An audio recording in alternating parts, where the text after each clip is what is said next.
चलिए आज हम लोग हमारा जो यूनिट 4 चल रहा है उसमें हम लोग आगे कंटिन्यू करते हैं। तो इसके पिछले क्लास में हमने क्या देखा, स्टीम क्या होता है, देन स्टीम कैसे वाटर पहले आइस फॉर्म में रहता है, आइस से वो वाटर में कन्वर्ट होता है, वाटर से वो वाटर वेपर में कन्वर्ट होता है जिसको कि हम लोग स्टीम बोलते हैं। देन इसके बाद हमने एक डिटेल में डिस्कशन देखा कि कैसे आइस का पहले सॉलिड फॉर्म में होता है, देन जब वो 0 डिग्री आइस में कन्वर्ट होता है तो उसको हम लोग क्या बोलते हैं, सैचुरेटेड सॉलिड बोला जाता है। क्लियर है? सैचुरेटेड वर्ड का मतलब क्या है कि वो कभी भी किसी भी फेज में आ सकता है, यानी small amount of heat if you remove from 0 degree of ice converted into solid and small amount of heat give to 0 degree ice converted into water। तो इसीलिए उसको हम लोग क्या बोल रहे थे, सैचुरेटेड सॉलिड। देन उसके बाद हमने देखा कि वो फिर सैचुरेटेड लिक्विड में कन्वर्ट हो रहा था। देन वही कंसेप्ट आप लगाएंगे सैचुरेटेड वाला, देन वो लिक्विड के बाद फिर वो then saturated liquid and then vapour, saturated vapour. तो इस तरीके से हमने एक फ्लो डायग्राम के फॉर्म में उसको देखे थे। और लास्ट क्लास में जाने से पहले हमने पीबी डायग्राम भी देखा कि कैसे वो एक पर्टिकुलर सब्सटेंस के लिए या वाटर के लिए हम लोग pressure versus volume graph plot कर सकते हैं। क्लियर है? तो आज की क्लास में हम लोग क्या करने वाले हैं कि जो पीबी डायग्राम है उसके अलावा भी और भी बहुत सारे वेरियस चार्ट होते हैं जिसको हम स्टीम टेबल को प्रेजेंट करते हैं। जैसे आपको बोर्ड में दिख रहा होगा कि पहले हम लोग टीएस चार्ट के बारे में डिस्कस करेंगे, यानी temperature versus entropy. Then again enthalpy versus आप इंट्रोपी के बारे में डिस्कस करेंगे। देन हम लोग पीएस डायग्राम के बारे में डिस्कस करेंगे, टीएच डायग्राम के बारे में डिस्कस करेंगे। तो मतलब आगे हमारा आने वाला जो प्रोसेस है वो वेरियस चार्ट को हम लोग डिस्कस करेंगे कि वो स्टीम टेबल के लिए क्या चार्ट होने वाला है। तो चलिए हम लोग आज अपनी क्लास का पहला जो है टेम्परेचर वर्सेस, अगर हम इंट्रोपी प्लॉट करें तो हमारा टेम्परेचर ये चार्ट कैसा होने वाला है स्टीम के लिए। क्लियर है? तो जैसे देखिए रियल में आपको ये 3 जो चार्ट दिख रहा है उसमें रियल में आपको ये वाला चार्ट ही आपको याद रखना है, लेकिन इस केस में भी ये वाला चार्ट को हमें याद रखना है, या याद रखना इन सेंस की मतलब बनाना है हमें एग्जाम में, या फिर एग्जाम में इसी टाइप के चार्ट हमें पूछेगा और इसके ऊपर हमें सॉल्यूशन करना रहेगा। बट एक ओवरव्यू देख लेते हैं कि ये चार्ट जैसे हमने पीबी के लिए देखा कि वो कैसे पीबी चार्ट बनता है, वैसे ही टीएस का भी पहले देख लेते हैं कि ये चार्ट कैसे बना है। देन इसके बाद ये वाले चार्ट के बारे में जो कि हमारा मेन चार्ट होने वाला है उसको डिस्कस करेंगे।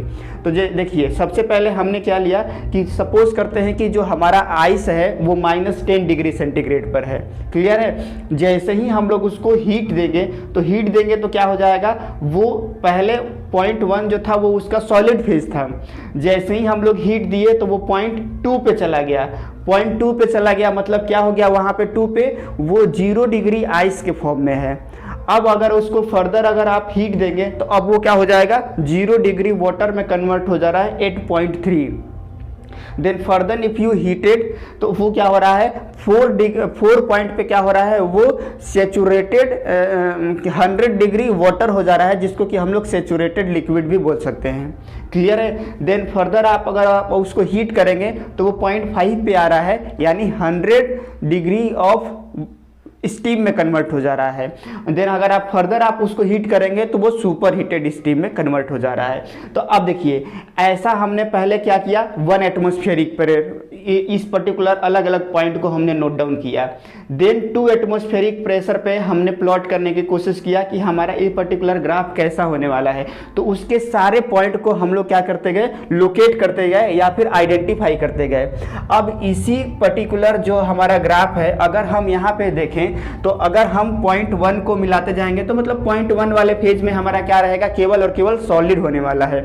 लेकिन यहाँ पे चेंज कहाँ पे आ रहा है, 0.2 पे, और 0.2 पे क्या हो रहा है, हमारा 0 डिग्री ऑफ वाटर हो रहा है, 0 डिग्री ऑफ आइस हो रहा है। मतलब हम उसको बोल सकते हैं, या पिछले क्लास में हमने उस पर्टिकुलर लाइन को क्या बोला था, सैचुरेटेड सॉलिड बोला था। तो यानी कि अगर हम अभी 1 एटमॉस्फेरिक प्रेशर पे, 2 एटमॉस्फेरिक प्रेशर पे, एक और पॉइंट आएगा 3 एटमॉस्फेरिक प्रेशर पे, तो इस तरीके से जहां जहाँ जहाँ जो पॉइंट 2 हमें ग्राफ में मिला, अगर हम उन सारे लाइन को अगर हम मिला दें या फिर उनको एक लाइन से ऐड करें तो ये पर्टिकुलर लाइन हमें क्या बताएगा कि ये हमारा सैचुरेटेड सॉलिड लाइन है। क्लियर है। उसी तरीके से अगर आप पॉइंट 3 को देखेंगे तो पॉइंट 3 क्या बता रहा है, सैचुरेटेड लिक्विड लाइन बता रहा है, जहां पे 0 डिग्री वो वाटर में, मतलब 0 डिग्री आइस जो है वो 0 डिग्री वाटर में कन्वर्ट हो रहा है। तो वैसे ही सारे पॉइंट 3 को अगर हम ट्रेस करते जाएं तो ये पर्टिकुलर लाइन हमें क्या मिलेगा, सैचुरेटेड लिक्विड का लाइन मिलने वाला है। क्लियर है। देन फर्दर आप यहाँ पे देखेंगे कि अगर आप फर्दर हीट करेंगे तो 0.4 मिलेगा, और 0.4 क्या होता है, 100 डिग्री ऑफ वाटर होता है। क्लियर है। 100 डिग्री ऑफ वाटर यानी वो भी क्या है, हमारा एक तरीके से सैचुरेटेड लाइन, क्या बोलना चाहिए, सैचुरेटेड लिक्विड फॉर वेपोराइजेशन है। मतलब 0.4 को अगर हम ट्रेस करते जाएंगे तो हमें क्या मिलेगा, एक डोम के फॉर्म में इस तरीके से मिलेगा। ये वाला पॉइंट जो है वो थोड़ा सा और इधर आके यहाँ पे ऐसे मिलेगा, तो इसलिए ये जो 0.4 जो हो जाएगा हमारा वो यहाँ पे हो जाएगा। तो इस तरीके से ये एक डोम के फॉर्म में आपको देखेगा कि ये डोम के फॉर्म में मिला है। और 0.4 जो है अब उसको अगर आप ट्रेस करेंगे इस तरीके से तो ये सैचुरेटेड वेपर लाइन मिलेगा, और 0.6 जो है वो सुपर हीटेड जोन में है। तो यानी 2 से पहले टोटली सॉलिड, 2 और 3 के बीच में सॉलिड प्लस लिक्विड, क्योंकि फेज ट्रांसफॉर्मेशन हो रहा है। देन पूरी तरीके से लिक्विड में कन्वर्ट हो गया 3 से लेके 4 तक। अब 4 क्या है, कौन सा पॉइंट है, 100 डिग्री ऑफ वाटर है। तो 100 डिग्री वाटर अब धीरे धीरे किस में कन्वर्ट होने जा रहा है, वेपर में कन्वर्ट होने रहा है। मतलब यहाँ पे हमें क्या मिलेगा, लिक्विड प्लस वेपर दोनों मिलेगा। और जैसे ही 0.5 जो कि 100 डिग्री ऑफ वेपर हो जाएगा तो वो पूरी तरीके से वेपर में कन्वर्ट हो जाएगा, जिसको कि हम लोग सैचुरेटेड वेपर लाइन बोलते हैं। और 0.5 के बाद का जो फेज रहेगा वो टोटली वेपर फेज रहेगा। क्लियर है। और हम लोग ये भी देखे थे कि ट्रिपल पॉइंट लाइन के नीचे जो भी होता है केवल सॉलिड या वेपर रहता है, लिक्विड एग्जिस्ट नहीं करता है। तो यहाँ पे देखिए केवल सॉलिड और वेपर है, लिक्विड यहाँ पे एग्जिस्ट नहीं करता है। तो हमारा जो ये जो पर्टिकुलर यूनिट है जिसमें हमें स्टीम टेबल के बारे में और स्टीम के बारे में पढ़ना है, तो वो ये जो रेड वाला जो ग्राफ है इसी के बारे में हम लोग मेन डिस्कशन करेंगे। तो हम लोग तो ये पर्टिकुलर एक एग्जांपल लेके डिस्कस किए कि कैसे ये अलग अलग लाइन प्लॉट होता है, लेकिन रियल में फोकस हमें किस में करना है, ये जो रेड वाला कर्व है इसी के ऊपर। मतलब हमारा क्या रहेगा, हम आइस नहीं लेंगे।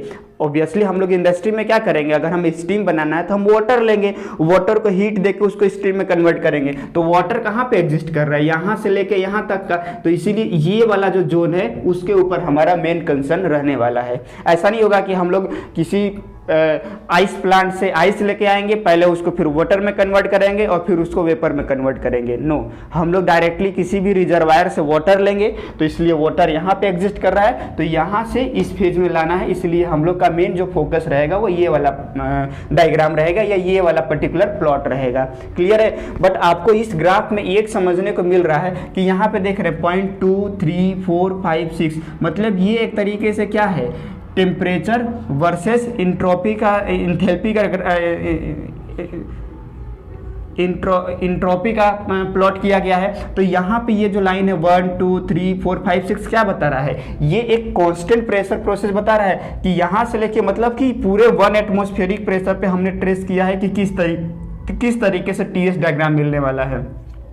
देन 2 एटमॉस्फेरिक प्रेशर पे हमने ट्रेस किया कि किस तरीके से प्लॉट मिलने वाला है। तो मतलब डोम के अंदर में अगर हम आप देखें तो जो लाइन है हॉरिजॉन्टल है, मतलब कि डोम के अंदर में जो प्रेशर का जो लाइन होता है और टेम्परेचर का लाइन होता है दोनों कांस्टेंट, मतलब दोनों एक दूसरे का क्या रहता है, ये बोल सकते हैं कि एक दूसरे को कोइंसाइड करते हैं। क्लियर है। मतलब हॉरिजॉन्टल लाइन हमको मिलने वाला है। क्लियर है। और दूसरा चीज ये भी है कि यहाँ पे देखिए जब 1 एटमॉस्फेरिक प्रेशर पे वाटर जो है वो जब स्टीम में कन्वर्ट करते हैं तो इस पर्टिकुलर ही टेम्परेचर को जो 100 डिग्री होता है उसको हम लोग क्या बोलते हैं, सैचुरेटेड टेम्परेचर ऑफ वाटर बोला जाता है, मतलब 1 एटमॉस्फेरिक प्रेशर पे। लेकिन जैसे ही आप एटमॉस्फेरिक प्रेशर को अगर आप इंक्रीज करेंगे तो देन आपका जो सैचुरेटेड टेम्परेचर है वो बढ़ जाएगा। मतलब ऐसा नहीं है कि केवल वाटर 100 डिग्री पे ही बॉईल होगा, वो 1 एटमॉस्फेरिक प्रेशर पे जब हम उसको हीट करने की कोशिश करेंगे तब वो 100 डिग्री पे बॉईल होगा। जब आप उसके प्रेशर को इंक्रीज कर देंगे तो इंक्रीज करेंगे तो उसका जो मेल्टिंग पॉइंट है या फिर वेपोराइजेशन वाला पॉइंट है वो भी बढ़ जाता है। और अगर आप प्रेशर को कम करेंगे तो वो कम टेम्परेचर पे ही 0 डिग्री से कम टेम्परेचर पे ही बॉईल होना स्टार्ट हो जाएगा। क्लियर है। तो जब हम लोग हिली एरिया में जाते हैं तो हिली एरिया में क्या होता है, जैसे जैसे हम लोग ऊपर जाएंगे प्रेशर कम होता है, तो वहाँ पे जो बॉयल होता है, जो भी मतलब कि अगर हमें कुकिंग करना है तो जो वाटर को अगर हम बॉयल करेंगे या उसको जब भी वेपोराइज करेंगे तो वो 100 डिग्री से कम टेम्परेचर पे बॉयल होना स्टार्ट हो जाता है। क्लियर है। तो कभी कभी इंटरव्यू में क्वेश्चन पूछा जा सकता है कि जो हम लोग हिली एरिया में जाते हैं या जहाँ प्रेशर कम रहता है वहाँ पे हम देखते हैं कि वाटर 100 डिग्री से कम पे बॉयल होना स्टार्ट हो जाता है। क्यों? क्योंकि यहाँ पे आपको ये रीज़न बताने की कोशिश कर रहा है कि ये हमारा अगर 1.5 रहता तो ये लाइन 4 जो है वो यहाँ पे कहीं मिलता, और यहाँ पे कहीं भी वो लाइन मिलेगा तो वो हमेशा क्या रहेगा, उसका टेम्परेचर 100 से कम रहेगा। क्लियर है। तो चलिए हम लोग का जो मेन डिस्कशन टीएस डायग्राम का होने वाला है वो इसके ऊपर होने वाला है। तो देखिए ये है टीएस डायग्राम। इसमें सबसे पहले देखिए अब यहाँ पे क्या है, लिक्विड है, तो यहाँ पे हमारा लिक्विड जोन है। ये वेपर, ये डोम बोला जाता है। इस डोम के अंदर में हमारा क्या है, वेट रीजन है। वेट रीजन मतलब क्या कि लिक्विड भी है और हमारा वेपर भी है, और ये सैचुरेटेड लाइन है, और इसके बाद केवल और केवल हमें क्या मिलेगा, वेपर मिलेगा। क्लियर है। तो ये वाले लाइन को तो हम लोग ऑलरेडी जानते हैं कि क्या बोलते हैं उसको, सैचुरेटेड लिक्विड लाइन।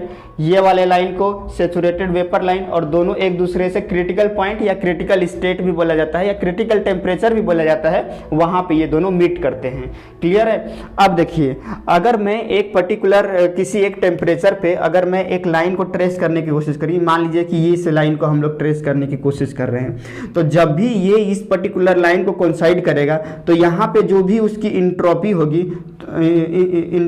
उसको हम लोग किससे डिनोट कर रहे हैं, एसएफ से डिनोट कर रहे हैं। और एसएफ क्या है आपका, specific entropy of saturated liquid. Saturated liquid क्यों, क्योंकि ये वाला लाइन कौन सा लाइन है, सैचुरेटेड लिक्विड लाइन है। तो इस लाइन पे जो भी आपको इंट्रोपी मिलेगा उस पर्टिकुलर प्रेशर पे हमें वो क्या देगा, specific entropy of saturated liquid. और स्पेसिफिक इंट्रोपी मतलब क्या कि पर यूनिट मास हम लोग कैलकुलेट कर रहे हैं। क्लियर है। तो ये वाला लाइन के, इस लाइन के कहीं भी अगर आप प्लॉट करेंगे, कहीं भी आप इससे करेंगे तो वो क्या बताएगा, उस पर्टिकुलर प्रोसेस पे, ये किसी पर्टिकुलर प्रोसेस पे लाइन को ड्रॉ किया गया है। क्लियर है। तो उस पर्टिकुलर प्रोसेस पे आपको क्या दे देगा, आपका specific entropy of saturated liquid. अगर वही पॉइंट अगर यहां पे आ जाएगा तो वो क्या हो जाएगा हमारा specific entropy of saturated vapour, क्योंकि ये वाला लाइन किसका है, वेपर का लाइन है। तो जिसको हम लोग किससे डिनोट करते हैं, एसजी से डिनोट करते हैं। मतलब एस फॉर फ्लूइड, क्योंकि यहाँ पे लिक्विड है और यहाँ पे गैस फेज में हो जाता है, इसलिए जी से डिनोट करते हैं। तो SF specific entropy of saturated liquid, इस लाइन पे कोई भी अगर पॉइंट मिलेगा वो एसएफ रहेगा, और ये क्रिटिकल पॉइंट के राइट साइड में जो भी पॉइंट मिलेगा वो एचजी से डिनोट किया जाएगा या जी से डिनोट किया जाएगा। क्लियर है। और इन दोनों के बीच का जो डिफरेंस होता है उसको एसएफजी से डिनोट किया जाता है, जो किसके बराबर होता है, एसजी माइनस एसएफ के बराबर होता है। क्लियर है। तो बाकी सारा चीज़ तो हम लोग डिस्कस कर ही लिए, ये लाइन के बारे में, और यहाँ पे लिक्विड जोन में है, यहाँ पे वेट रीजन में, यहाँ वेपर रीजन में, और इसके बाद जैसे जैसे हम लोग हीट करते जाते हैं तो वो मतलब सुपर हीटेड हीट बनते जाता है। तो आपको जो टीएस डायग्राम के लिए जो प्लॉट करना है वो ये है। अगर बोलेगा कि कांस्टेंट टेम्परेचर के लिए तो कांस्टेंट टेम्परेचर की लाइन ये हो जाएगा इस तरीके से। मान लीजिए ये 1 एटमॉस्फेरिक प्रेशर 0.5 में, तो कुछ इस तरीके से जाएगा, ऐसे जाएगा, फिर ऐसे चला जाएगा। ठीक है। तो इस तरीके से पहला जो हमारा है आज की क्लास का जो टीएस चार्ट है फॉर स्टीम, ये कंप्लीट होता है। इसको आपको याद रखना है। ये liquid zone, wet zone, vapour zone, कौन कौन सा लाइन होता है। क्लियर। इसको एसएफ को क्या बोलते हैं, एसजी क्या बोलते हैं। इस तरीके से हमारा ये कंप्लीट होता है। अब हम लोग मूव ऑन करते हैं इंथैल्पी इंट्रोपी चार्ट के लिए। क्लियर है। तो अगर सेम ऐसा ही अगर हम लोग नहीं बनाएंगे, मेन हमारा कंसर्न इसी पे रहेगा, बट अगर हम इसको भी सैचुरेटेड सारा लिक्विड सॉलिड प्लस लिक्विड और लिक्विड सारा लें तो हमारा जो ग्राफ होगा वो इस तरीके से बनेगा। ये एच है वर्सेस एस डायग्राम हमको मिल गया है। क्लियर है। चल नहीं रहा ये एच वर्सेस इंट्रोपी का हमने किया है, और यहाँ पे ये जो इसका यूनिट है किलो जूल पर केजी, और इसका यूनिट है हमारा किलो जूल पर केजी केल्विन। मतलब हमारा क्या है, specific enthalpy versus specific entropy के वर्सेस ये ग्राफ है। क्लियर है। तो यहाँ पे ये हमारा क्या हो जाएगा, कौन सा लाइन हो जाएगा, सेचुरेटेड सॉलिड लाइन हो जाएगा। उसके पहले कौन सा स्टेट रहता है, सॉलिड रहता है। ये हमारा ये वाला लाइन और ये वाला लाइन क्या हो जाएगा, हमारा सेचुरेटेड लिक्विड लाइन, और दोनों के बीच में हमारा क्या रहेगा, लिक्विड वाला पोर्शन रहता है। क्लियर है। और सेचुरेटेड सॉलिड और सेचुरेटेड लिक्विड के बीच में सॉलिड प्लस लिक्विड दोनों रहता है। ये हमारा हो गया क्या, वेट जोन हो गया, और इसके बाद जो रहेगा केवल और केवल वेपर जोन रहेगा। तो अब रियल में जो एचएस डायग्राम जो है वो हमें ये याद रखना है। मतलब हमारा स्टार्ट कहाँ से होगा, लिक्विड हम लेंगे और उसको आगे फर्दर वेपर में कन्वर्ट करेंगे। तो हमारा जो ग्राफ मिलने वाला है वो देखिए, इसके लिए ये एक तरीके से देखा जाए तो जो हमारा डोम था वो एक तरीके से पूरी तरीके से स्टेबल है। स्टेबल इन सेंस कि जितना इसका पोर्शन इधर है उतना ही इधर है। अगर आप टीएस डायग्राम पीवी डायग्राम देखे होंगे तो वो भी ऑलमोस्ट ऐसा ही दिखता होगा, लेकिन बात ये है कि उसका ये वाला जो होता है बहुत ज़्यादा स्टीप रहता है, और ये वाला जो पोर्शन होता है वो थोड़ा सा इंक्लिनेशन पे रहता है। क्लियर है, ऐसे रहता है। क्लियर है। तो मतलब ये वाला इसमें देखिएगा तो सिमिलरिटी दोनों में मिल रहा है। ये दोनों लाइन जो है ये जिस स्लोप से यहाँ जा रहा है उसी स्लोप से, लेकिन जो पीवी के केस में हमारा क्या रहेगा, अगर आप उसको ग्राफ को देखेंगे तो इधर वाला स्टीप रहता है और फिर उधर वाला फिर स्मूथ हो जाता है, थोड़ा सा ऐसे ऐसे, और ये फिर स्मूथ होके ऐसे चले जाता है। क्लियर है। मतलब ये स्टीप रहता है, इसका एंगल ज़्यादा रहता है और ये थोड़ा सा कम एंगल में रहता है। तो ऑलमोस्ट सिमिलर ऐसा दिखता है, लेकिन दोनों सिमिलर नहीं है। ये वाला स्टीप रहता है, ये वाला थोड़ा सा स्लोप कम रहता है पीवी में। एचएस में क्या रहेगा, ये डोम थोड़ा सा राइट साइड की तरफ ऐसे इंक्लिनेशन रहेगा। मतलब क्रिटिकल पॉइंट यहाँ ना मिल के यहाँ पे कहीं पे मिलता है। क्लियर है। तो ये हमारा क्या हो जाएगा, इस पर्टिकुलर पॉइंट के लेफ्ट साइड में जो ये जो लाइन है इसको हम लोग क्या बोलेंगे, सेचुरेटेड लिक्विड लाइन, और इस पॉइंट के बाद का जो लाइन रहेगा उसको हम लोग क्या बोलेंगे, saturated vapour line. Saturated liquid line के पहले लिक्विड रहेगा, ये डोम के अंदर लिक्विड प्लस वेपर रहेगा, और यहाँ पे हमारा क्या मिलेगा, वेपर रहेगा। क्लियर है। इस लाइन पे अगर हम वर्टिकल वाले लाइन पे आए तो क्योंकि ये क्या बता रहा है, जी को एच को बता रहा है, इंट्रोपी को बता रहा है, तो यहाँ पे हमारा क्या मिलेगा, एच एफ मिलेगा। एच एफ मतलब क्या, specific enthalpy of saturated liquid. जबकि इसी को अगर हम लोग आगे मूव ऑन करेंगे, इसी पर्टिकुलर लाइन को आगे अगर हम लोग मूव ऑन करेंगे तो इस लाइन पे आ जाएगा। इस लाइन के करस्पॉन्डिंग जो भी हमें इंथैल्पी मिलेगा उसको हम लोग क्या बोलेंगे, स्पेसिफिक इंथैल्पी। क्यों स्पेसिफिक इंथैल्पी, क्योंकि हम लोग पर केजी कैलकुलेट कर रहे हैं, और क्योंकि वो इस वाले डोम पे मिल रहा है, सेचुरेटेड वेपर डोम पे मिल रहा है, इसीलिए specific enthalpy of saturated vapour हो गया। क्लियर है। तो ये वर्टिकल वाला लाइन हमें इंथैल्पी को बताएगा, और ये हॉरिजॉन्टल पे आएगा तो क्योंकि ये इंट्रोपी को शो कर रहा है तो इस पर्टिकुलर पॉइंट का जो यहाँ पे प्रोजेक्शन होगा हॉरिजॉन्टल पे वो एसएफ हो जाएगा, जिसको क्या बोलेंगे हम लोग, स्पेसिफिक इंट्रोपी ऑफ किसका, सेचुरेटेड वेपर। और जबकि इसका क्या हो जाएगा, specific entropy of saturated vapour का हो जाएगा हमारा। ये लिक्विड का हो जाएगा, ये सेचुरेटेड वेपर का हो जाएगा। और अगर जैसे यहाँ पे देखिए हमारा कांस्टेंट प्रेशर का लाइन कैसे था, ऐसे गया और ऐसे गया। क्लियर है। तो अब एचएस डायग्राम में कांस्टेंट प्रेशर का लाइन कैसे जाएगा, कुछ इस तरीके से जाएगा। यहाँ तक तो ये सेम जाएगा, लेकिन जैसे ही वेपर जोन में जाएगा तो वो ऊपर की तरह इंक्लाइंड हो जाता है। तो ये याद रखिएगा कि अगर कांस्टेंट प्रेशर का लाइन अगर हमें बनाने को बोलेगा तो आपको क्या करना है, यहाँ तक एक इंक्लाइंड लाइन खींच देना है, और वो फिर ये डोम वेपर जोन में उसको ऊपर की तरह थोड़ा सा टिल्टेड दिखा देना है। तो ये वाला लाइन क्या हो जाएगा, कांस्टेंट प्रेशर का लाइन हो जाएगा। बाकी कांस्टेंट टेम्परेचर का लाइन जो है वो यहाँ से लेके यहाँ तक सेम रहेगा, लेकिन जैसे ही वेपर जोन में आएगा तो कांस्टेंट प्रेशर का लाइन थोड़ा नीचे की तरफ, मतलब दोनों एक दूसरे के डाइवर्ज। देखिए ये हमारा किसके लिए है, ये कांस्टेंट प्रेशर के लाइन को बता रहा है, और ये हमारा कांस्टेंट जो ब्लैक वाला है वो कांस्टेंट टेम्परेचर को लाइन को बना रहा है। मतलब यहाँ से लेके यहाँ तक दोनों लाइन सेम जाएगा। इवन डोम के अंदर भी हमारा क्या रहेगा, जो कांस्टेंट प्रेशर लाइन रहेगा वही कांस्टेंट टेम्परेचर लाइन रहेगा। लेकिन जैसे ही वो डोम को पार करेगा और वेपर जोन आएगा तो दोनों जो प्रेशर वाला लाइन है कांस्टेंट प्रेशर वो ऊपर की तरफ डाइवर्ज होने की कोशिश करेगा, और कांस्टेंट टेम्परेचर वाला लाइन नीचे की तरफ डाइवर्ज होने की कोशिश करेगा। क्लियर है। तो ये वाला आप लोग डायग्राम याद रख लीजिए और ये वाला डायग्राम याद रख लीजिए। यही दोनों जो है वो हमें बनाने को एग्ज़ाम में आएगा। तो इस तरीके से हम लोग 2 चार्ट कंप्लीट किए। आगे नेक्स्ट स्लाइड में हम लोग और भी चार्ट को कंप्लीट करते हैं।